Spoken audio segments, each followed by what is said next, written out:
ته پکې احترام عزت لپاره خو هغه ښه و د عزت خو هغه ټیک و اوس خو لکه هغه عزتونه او هغه نشته دی خو لکه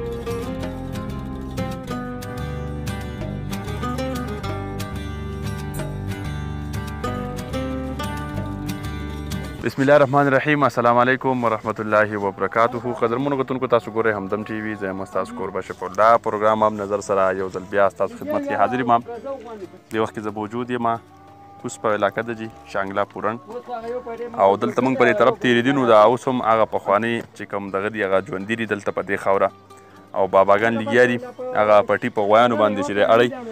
نو موږ سره باباجي ولاړ دی دنه به تپوس کوو. بابا السلام علیکم. وعلیکم السلام جی. بابا څنګه یې؟ خیر دی الحمدلله. برابر یې؟ نوم دې څه دی بابا؟ بختروس خان. او عمر به دې څومره یي؟ ما 15 کاله. 15 کاله ښه. او دا چې کوم اوس دا شاته دغه روان دی دې ته څه وایي؟ دې ته وان ښه قلبره قلبره جي. او دا شوګر به موږ لاړو ګډال ښه. نه نو اوس خو مطلب دا دی چې سهولیات راوته ټکټرې دي که نه قسم قسم مشینریانې دي. نه هغه خبره صحیح ده خو دې ته لار نشته. لار نشته ښه. او د لارې د وجې نه غونډه نشته. او چې چا به په شوګر ته لار وي که نه چې هغه په ټکټر باندې کار وکړي. ټکټر باندې کار کوي ښه. او دې ته خو لار نشته دی نو موږ به دا غونډ راویسو موږ په دې به وکړو. اچھا څه ګڼئ اوس هغه پخواني دغه ټول ختم شو که نه؟ ختم شوي دي بلکل ختم شوي. سهولت راغلی ښه سهولت راغلی. ښه. نه دور هغه ښه که دور دا ښه دی؟ دا ښکلی دور دی. دا ښکلی دا ښکلی دور دی او سکون دی پکې. سکون دی ښه. نه نو ډېر خلک وایي چې هغه دور ښه و سکون و پکې عزت و پکې احترام و. عزت لپاره خو هغه ښه و د عزت خو هغه ټیک و. اوس خو لکه هغه عزتونه او هغه نشته دی خو لکه دا کار دی سهولت اوس ښه دی. لکه مخکې به چې سړي کشر ته خبره وکړه که نه تاسو که نه چې یار دا کار وکړه نو کشر به په منډه کار کوه. نن سبا دور کې څه ګڼئ؟ هغه نشتي. ښه. هغه محبت نشتي. عزیز ولی نشي خپل ولی نشتي.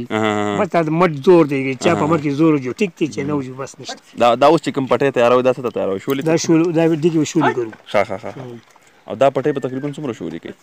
د دې خو هېڅ پته نه لګي او غیبي خبره ده.